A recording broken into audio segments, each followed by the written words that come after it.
I never thought walking into a courtroom meant facing my sister Anna and husband Marco's betrayal. They demanded child support for their baby, ignoring the DNA test and financial records I had. It felt unreal, like everything I believed was shattered in an instant. My name is Lisa. For 10 years, I thought my life with Marco was pretty solid. We had our ups and downs, but nothing too serious. My sister Anna was always close by. She was my go-to person for family stuff and holidays.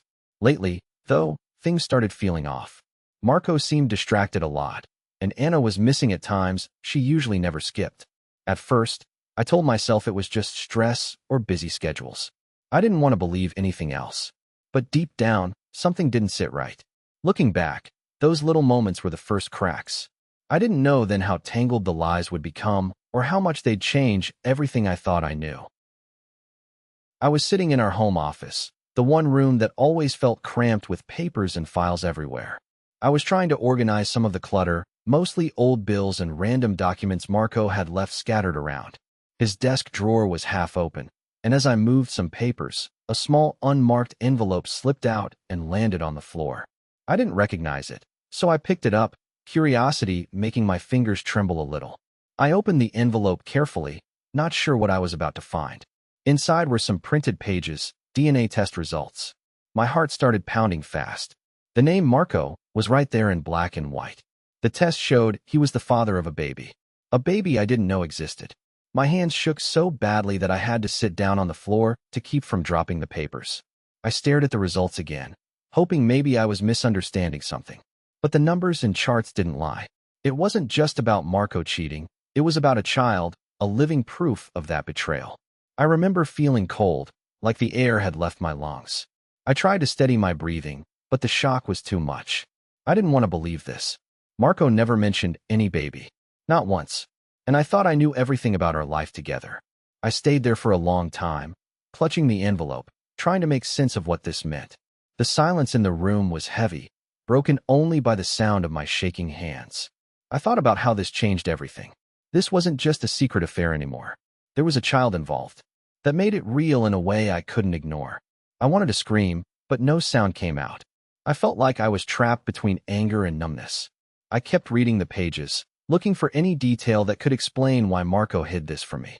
The test was clear. He was the father. I didn't know what to do next. Part of me wanted to confront him right away. Another part was frozen, afraid of what the truth really meant. I folded the papers carefully and put the envelope in my lap. My mind raced through every conversation, every moment, trying to find a clue I had missed. This wasn't just a betrayal of trust. It was a betrayal of the family we built, of the life I thought we shared. And now, I had proof that Marco had lied to me for who knows how long. The weight of that truth pressed down on my chest, and I knew that nothing would ever be the same again. I sat there for a long time, feeling the room close in on me. I didn't want to believe this was happening, but the evidence was right there. A baby. Marco was the father. And I was left with the silence that carried all the questions I wasn't ready to ask. That evening, I found Marco in the kitchen, chopping vegetables for dinner. I had the envelope clenched tightly in my hand. It felt like a weight I couldn't put down. I didn't say anything at first, just stood there, watching him move around the counter. Then I finally spoke, voice low but steady. "Whose child is this?" He froze and dropped the spatula. It clattered loudly against the tile floor. He didn't meet my eyes. His face went pale, and I saw the shock hit him like a wave. "Where did you get that?" he stammered, voice cracking. I took a step closer, still holding the envelope. "Marco, just tell me the truth." He shifted uncomfortably, looking anywhere but at me. His gaze dropped straight to the floor. I could tell he was trying to find a way out, to end this fast. But I wasn't going to let that happen. "It was a mistake," he muttered, barely above a whisper. "It shouldn't have happened." I swallowed hard, trying to keep my voice calm. "A mistake? Marco, this isn't just a mistake. There's a baby involved. You need to explain." He ran a hand through his hair. I still fixed down. "I don't want to do this. Please, just drop it." But I couldn't. Not now. The silence stretched between us, thick and heavy. My heart pounded so loud it felt like it might burst. I could see the guilt written all over his face, but also something else. Fear, maybe? Fear of what this would do to us. "Marco," I said softly, "I deserve to know everything. No more lies." He finally looked up, eyes glassy but full of pain. "I'm sorry, Lisa. I never meant for any of this to happen." I nodded, but it didn't feel like forgiveness. It felt like the beginning of a long, painful unraveling. I still held the envelope, the physical proof of what he was trying to hide. He kept trying to back away from the conversation, but I stayed firm. There was too much at stake. I needed answers. Not just for me, but for whatever this baby meant. The kitchen felt smaller, colder. The noise of the city outside faded. It was just him and me, and the truth waiting to be spilled. I thought maybe he'd break down, confess everything then and there. But instead, he stayed quiet, words caught somewhere between regret and fear. I realized this wasn't just about betrayal anymore. It was about facing a future none of us were ready for. I thought it was over, but the silence that followed said otherwise. I couldn't keep it inside anymore. Sitting across from Marco in the dim kitchen, I held the DNA results tight in my hand. The silence was thick, like a wall between us. Finally, he looked up, his eyes red and tired. "It's Anna's baby," he said, voice shaking. I blinked, trying to process what I'd just heard. "We've been involved for nearly 2 years," he added, voice cracking. "And it happened before we even got married." The words hit me harder than anything could have. My own sister, Anna, was the other woman. It felt like the ground beneath me shifted and gave way. I stared at him, disbelief freezing my face. "Anna? My sister Anna?" I repeated, almost whispering the name, needing to hear it again for the reality to settle in. He nodded, tears spilling down his cheeks. "I'm so sorry, Lisa," he said, voice breaking. But I couldn't find any room for his sorry. It was too late for that now. I felt my hands tremble. The DNA test paper slipped out, fluttering onto the table. I wanted to scream, but only silence came out. The anger was sharp and immediate. How could they do this to me? How could my sister, who I trusted more than anyone, betray me like this? And Marco, the man I had trusted with everything, had been lying for years. The kitchen felt smaller, suffocating. I looked at Marco's face, searching for any sign of the man I thought I knew. But all I saw was regret, and even that felt hollow. His eyes pleaded for forgiveness, but I wasn't ready to give it. Not yet. He swallowed hard and tried to explain. "It wasn't planned. I never wanted this to happen. We made mistakes." I didn't want to hear excuses. Not from him. Not from Anna. I had spent years building my life around them. And now it was all crumbling. I swallowed the lump in my throat and stared at the floor. "Why?" was all I could say. "Why, Anna?" There was no answer. Marco just looked away. The weight of their betrayal was crushing. I thought of all the times Anna had been there for me, the family dinners, the holidays, the secrets I'd shared. And behind it all, she was hiding this. A whole secret life I never knew about. I clenched my fists to stop myself from shaking. The anger was mixed with something deeper, something like sorrow. For the sister I thought I had, for the marriage I thought was real. But mostly, for the future that was now uncertain. Marco's tears kept coming. "I want to fix this," he said. But I didn't know if I could ever fix something broken like this. How do you fix a betrayal that runs this deep? How do you look at someone the same way again? I sat there, silent. The kitchen clock ticked loudly, marking time I wanted to stop. The DNA results lay between us, a cruel reminder that the truth was undeniable. I tried to breathe, to steady myself. The shock wasn't fading. It was settling in, filling every corner of my mind. This wasn't just a mistake or a bad choice. It was a life-changing secret that had been hidden for 18 months. I thought about Anna, about how close we had been, how she was the first person I called when things went wrong. And now, she was the reason my world was falling apart. Marco wiped his face with his sleeve. "I know I don't deserve your forgiveness," he said quietly. "But I had to tell you. You deserve to know." I nodded slowly, but my heart was numb. The anger and hurt were raw, but beneath it all was a quiet sadness.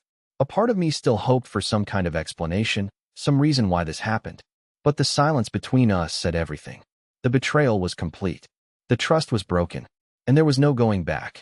I looked at Marco one last time before standing up. "I need time," I said, voice barely above a whisper. "I don't know if I can ever get past this." He didn't argue. He just nodded. The tears in his eyes were still there, but I was already shutting the door on the man I thought I knew.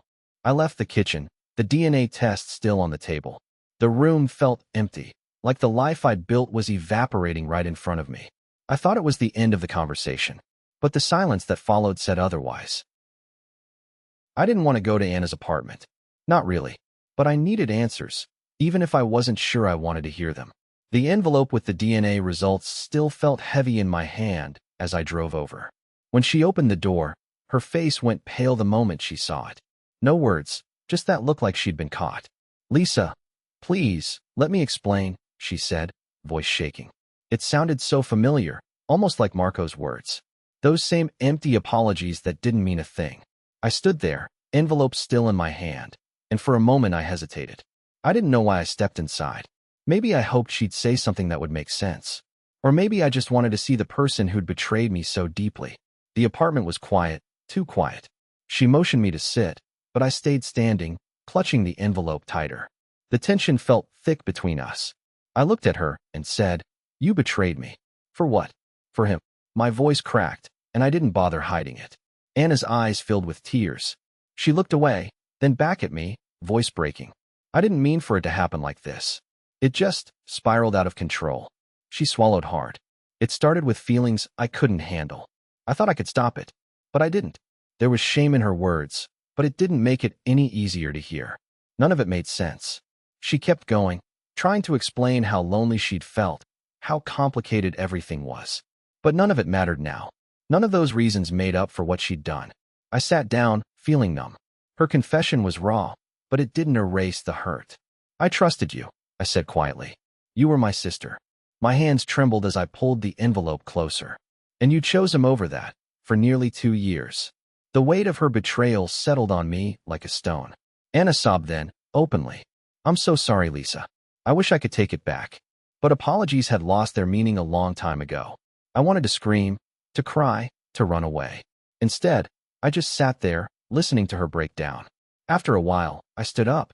The silence between us was heavy and uncomfortable. I knew the damage wasn't just between me and Marco anymore. It was between me and my own sister. Someone I'd always believed was on my side. I didn't say anything else. I couldn't. I walked to the door, the envelope still in my hand. She called after me. "Please, Lisa, don't shut me out." But the silence that followed said it all. I left her apartment feeling hollow. The betrayal wasn't just a secret anymore. It was real, and it was right there between us. I thought this confrontation might bring some closure. Instead, it only opened deeper wounds. After talking to Anna, I realized sorry wasn't going to cut it. I needed proof, something solid. So I hired a private investigator. I told him to look into Marco's finances, see if there was anything hidden. I couldn't shake the feeling that what I found was just the tip of the iceberg.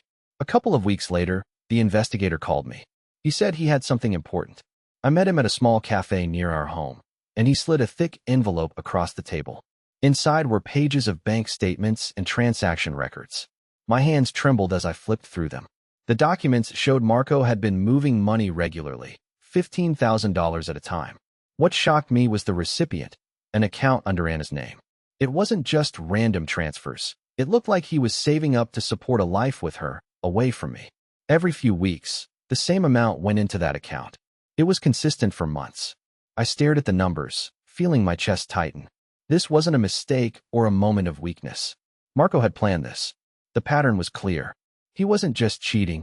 He was preparing to leave me. With my own sister. I thought about the nights when Marco seemed distracted, the times Anna was suddenly unreachable. It all made sense now. I felt this cold wave of betrayal wash over me again, but beneath it, a quiet resolve was forming. The private investigator also found emails between Marco and Anna. They were careful, but the tone was unmistakably intimate. They talked about moving in together, about starting fresh somewhere new. I felt sick reading their plans laid bare on paper. It was like watching the end of my life as I knew it. I didn't want to believe any of it at first, but the facts stared me down. Marco had been funneling money into Anna's account for 18 months. That's how long this had been going on, nearly as long as I thought we were happy.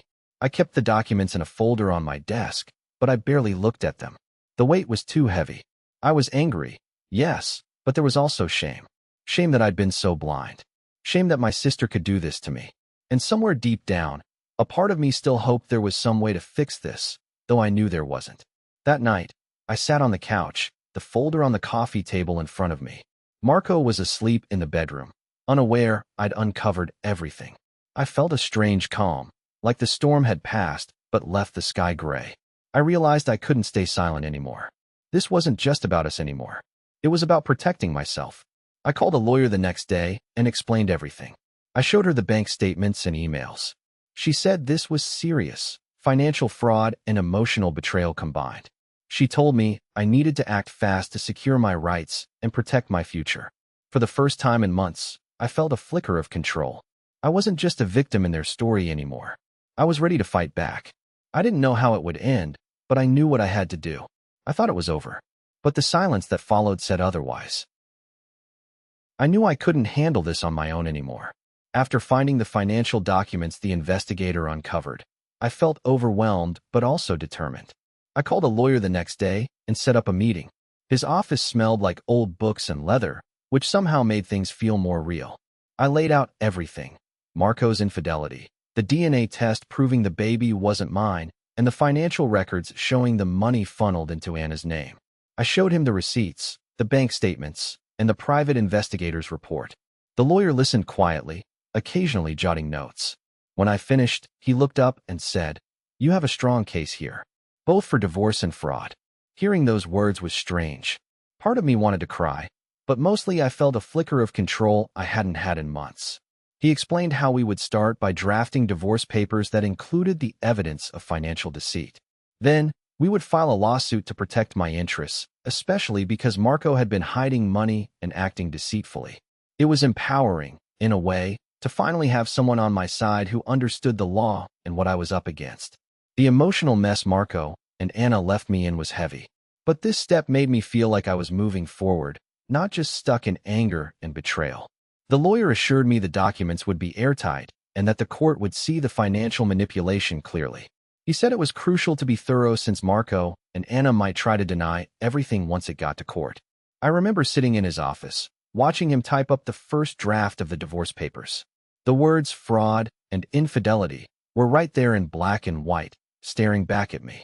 It felt like proof that all this was real, not just a nightmare I'd wake up from. The lawyer explained the timeline, saying we'd file soon and that I should prepare for some resistance, especially from Marco. He said people in cases like this often try to control the narrative, but with the evidence I had, I was in a strong position. At one point, he asked if I wanted to include child support payments for the baby Marco had with Anna. I hesitated. It was complicated, but I told him I wanted to protect my own rights first and foremost. The lawyer nodded and said we'd deal with that carefully. I didn't want to enable their lies or let them manipulate me any further. After the meeting, I left feeling a strange mix of relief and exhaustion. I knew the fight wasn't over, but at least now I had a plan. For the first time in months, I thought about a future where I wasn't caught in their web. A future where I could rebuild my life on my own terms. That night, I sat alone in our living room, the divorce papers and lawsuit drafts spread out in front of me. The silence was heavy, but different. It wasn't filled with doubt anymore. It was filled with a quiet understanding that I was doing what I had to do. Marco and Anna had taken so much from me already. Now it was time to take back what was mine. I thought it was the start of the end for them, but the silence that followed said otherwise. The morning of the court hearing, I felt a tight knot in my stomach, but I tried to stay calm. Marco and Anna showed up together, looking like they were ready for a battle. They didn't seem worried, not even a little. I could see the way they whispered to each other, their faces full of that smug confidence, like they thought they had this all figured out. When the judge called the case, Anna started talking right away. She said I was jealous and trying to ruin their happiness. Marco backed her up, saying I was bitter and just wanted to punish them. They both demanded child support from me, like I was the one who had wronged them. Sitting there, hearing their words, I had to hold myself together. Their boldness felt like a slap in the face. Then it was my turn to speak. I stood up and laid out everything clearly. I handed the judge the DNA test results first. I watched their expressions change, their smiles fading. The results showed Marco was the father of Anna's baby. The judge looked at the papers, then back at Marco and Anna, his eyes narrowing. Next, I gave the judge the financial documents the private investigator found. The papers showed Marco had been transferring $15,000 to an account in Anna's name. That wasn't just a random payment, it was planned. I explained how Marco had been funneling money to support a life outside our marriage. The room was silent for a moment, the weight of that hitting everyone. Marco tried to interrupt, but the judge held up a hand. "I will hear all arguments after the evidence is presented," he said firmly. I sat down, feeling a mix of relief and exhaustion. Marco and Anna looked less sure now, their confident faces cracking. The courtroom buzzed quietly. People whispered, glancing at Marco and Anna like they couldn't believe what they were hearing. I caught the eye of a woman in the gallery who gave me a small nod. That tiny gesture felt like a quiet victory. Marco's lawyer argued that the money transfers were legitimate expenses and that the DNA test was flawed. But the judge seemed skeptical, asking detailed questions about the evidence. Anna's lawyer claimed the affair was over and that I was the one causing trouble. But no one could deny the papers in front of us. When the judge finally spoke, his tone was serious. He acknowledged the DNA evidence as clear proof of paternity.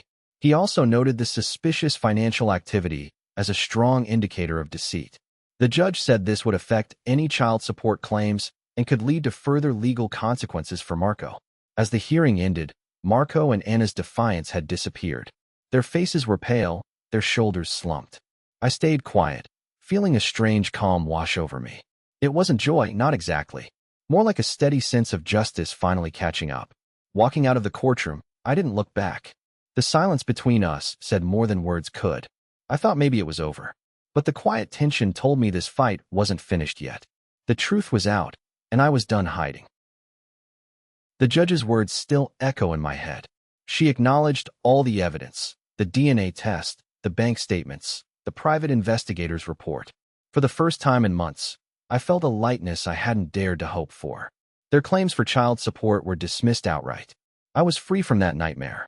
Marco sat across from me, looking smaller than ever. His face was pale, his usual arrogance gone. The judge mentioned the financial fraud, the $15,000 he transferred to Anna's name. The potential prison time for that hit him hard. I saw the fear flicker in his eyes, but also something like resignation. Anna's reputation was in ruins too. No one could ignore what had come out in court. She sat silently, avoiding everyone's gaze. I didn't feel the relief I expected. Instead, there was a strange, quiet sadness. These were the people I once trusted most, my husband and my sister. Watching their world crumble felt like losing them all over again, just in a different way. The betrayal wasn't just about infidelity or money. It was about the family I thought I had, breaking apart in front of me. After the judge dismissed their claims, I sat back, trying to process the moment. A part of me wanted to scream or cry, but I felt numb. The courtroom was still buzzing with whispers, but I stayed focused. This was a victory, yes, but it was hollow. The kind of win where you gain something, but lose so much more. Marco didn't say a word as we left the courtroom. Anna didn't either. I was left alone with my thoughts, the weight of everything pressing down on me. I realized then that this was the end of their hold over my life. No more lies, no more hiding. I could finally start to rebuild. The hardest part was imagining what came next. I had to face life without my sister and husband, without the family I thought I would have forever. But now, I was free from their deceitful shadows. I could start to heal, even if it felt impossible at times. On the way home, I kept thinking about the evidence that broke it all open, the DNA test in that small envelope, the bank records showing $15,000 moved behind my back. Those papers had saved me. Without them, I might still be trapped in their web. At home, I sat quietly, staring at the empty chair where Marco used to sit. The silence was heavy, but it was mine. I didn't have to share it with anyone who would betray me again. That thought gave me a small sense of peace. I know the road ahead won't be easy. There are so many things to fix and so much to let go of. But for the first time since this all began, I feel a flicker of hope. I'm not sure what the future holds yet. Maybe one day, I'll find trust again. Maybe one day, I'll find happiness without them. For now, I'm just taking it one day at a time. The court's decision was the last step in a painful chapter. It was a bitter victory, but it was mine. And that's enough to start from. It's been a while since all of this went down, and I've finally started to move on. I'm focusing on healing and trying to build a new life from the pieces left behind. Losing Marco and my sister Anna felt like losing my whole world. But somewhere in the wreckage, I found strength I didn't know I had. The betrayal hit me hard, more than I ever expected. It was a brutal lesson about trust and how quickly life can change without warning. I keep thinking about all the moments before when everything seemed normal. Now they feel like shadows from a different life. This whole experience taught me something important. I learned the hard way that self-preservation isn't selfish. It's necessary. Holding on to the truth, even when it hurts, gave me back some control. It let me stop feeling like a victim and start thinking about what comes next. I still carry the scars, but I'm not defined by them. I'm focusing on myself now, on healing in a way that's real and slow. The past with Marco and Anna is behind me, and while it's a painful chapter, it's also the reason I'm stronger today. I don't know what the future holds, but I know I'm ready for it. The silence now feels different, not empty, but like a space where I can finally breathe. If you ever find yourself blindsided like I was, the first thing I want to say is gather everything you can, every message, every receipt, every piece of proof. For me, it was the DNA test, the hotel receipt, and those bank statements that made all the difference. Don't let anyone gaslight you or make you doubt what you know inside. Protect your interests, legally and emotionally. It's scary, but facing the truth head-on is the only way through. I know it feels like the world is crashing down, and the people you trusted most become strangers. But you're stronger than the lies they tell you. You don't have to stay stuck in the betrayal or the pain. With the truth on your side, you can reclaim your life, set new boundaries, and start rebuilding. It won't be easy, and healing takes time, but it's possible. So don't be afraid to get help, whether that's a lawyer, a friend, or a therapist. You deserve to be seen and heard. And when the silence falls, like it did for me after the courtroom, remember that quiet is not the end. It's the space where you begin again.